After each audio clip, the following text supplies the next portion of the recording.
order দিছে eviction কৰিব লাগে সেইকাৰণে ইমিডিয়েটলি এইবিলাক এভিকশ্যন কৰিব লাগে এইটো আমাৰ ডিমাণ্ড আৰু পাত্তাটো নন ট্ৰাইবেলসকলক যিসকলে নন ট্ৰাইবেল 1951 নৱেম্বৰ 30 তাৰিখ পাছত আহিছে নৱেম্বৰ 3 তাৰিখ পাছত আহিছে সেইবিলাককতো আমি পাত্তা দিয়া নহ'ব পেৰিয়ডিক পাত্তাও দিব নোৱাৰে লিজো দিব নোৱাৰে কি কয় এনুৱেল পাত্তাও দিব নোৱাৰে তেওঁলোকক আৰু তেওঁলোকৰ নামটো কাউন্সিল ভোটাৰ লিষ্টত থাকিব নোৱাৰে আমাৰ ডিমাণ্ড PIL-টো অলৰেডি কৰা হৈছে আৰু PIL নম্বৰ 9 2017ত এইটো জুলাই 13 2018ত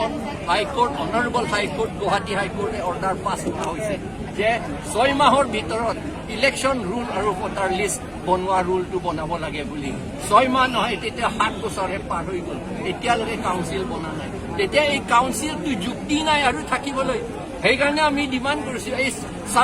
কাউন্সিলটো ডিজলভ কৰিব লাগে কাম নাই নিজৰ কাম যদি কৰিব নোৱাৰে তেতিয়াহ'লে কিয় কাউন্সিল থাকিব লাগে সেইটো বুলি আমি ডিমাণ্ড কৰিছোঁ মেইনলি এইবোৰহে তো এইটো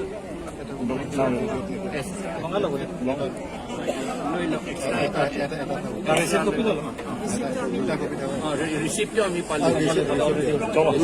থেংক ইউ আপুনি কিবা ক'ব নেকি